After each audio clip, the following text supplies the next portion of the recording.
حسبي ربي جل الله ما في قلبي غير الله نور محمد صلى الله لا إله إلا الله. کریم وغیرہ لگا سکتا ہے اور مسواک کب اور کس وقت کر سکتا ہے؟ کریم کا جہاں تک مسئلہ ہے، اگر اس کو یقین ہے کہ اس کریم کے اندر کوئی ناپاک چیز یا الکوہل وغیرہ نہیں ڈالا گیا ہوا تو ایسی کریم جو ہے آدمی استعمال کر سکتا ہے. ایسا ہی لوشن جو ہے وہ بھی آدمی جسم کے اوپر یا ہاتھوں پر یا چہرے پر استعمال کر سکتا ہے، کوئی حرج نہیں.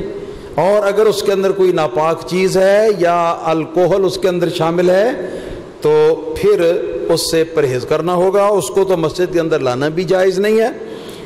اور آگے مسواک کی بات ہے، کب اور کس وقت کر سکتا ہے؟ ہمارے مذہب حنفی کے اندر مسواک جو ہے اس کو صبح سے لے کر شام تک جس وقت میں چاہے آدمی مسواک کر سکتا ہے، مگر احتیاط اس بات کی کرنی چاہیے کہ مسواک کرتے ہوئے مسواک سے ٹوٹا ہوا کوئی تنکا، کوئی ذرہ یا جو پانی مسواک کی وجہ سے دانتوں میں سے گندہ نکل رہا ہے اس پانی کا کوئی قطرہ گلے سے نیچے نہ اتر جائے.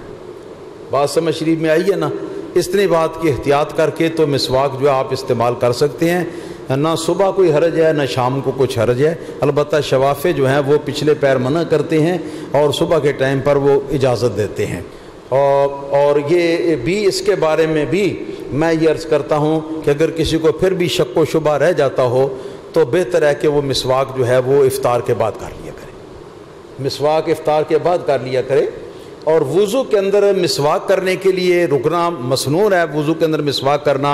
اگر وضو کے اندر معتکف جو ہے وہ مسواک کے لیے تھوڑی دیر وہ رکا تو اس سے اس کے اعتکاف کو بھی کوئی فرق نہیں پڑے گا، کیونکہ مسواک کرنا وضو کا حصہ ہے اور وضو کی سنتوں میں سے ایک سنت ہے.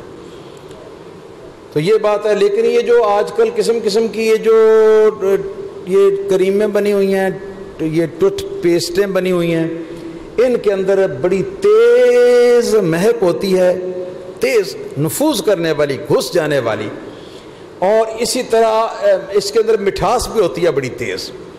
تو اس سے جو ہے نا یہ پورا دن احتیاط کرنی ضروری ہے. اس کو استعمال نہ کریں روزے کی حالت میں. بہتر ہے کہ اس کو رات کو سوتے وقت آپ استعمال کر لیں یا افطار کرنے کے بعد آپ استعمال کر لیں یا صبح سحری کھانے سے پہلے استعمال کر لیں. تو سونے سے پہلے آپ کریں اور سحری کرنے سے پہلے آپ کریں تو 2 ٹائم تو آپ کو بڑے اچھے مل گئے. 2 ٹائم اگر ہو جائے دانتوں کی صفائی تو سبحان اللہ بڑی اچھی بات ہے.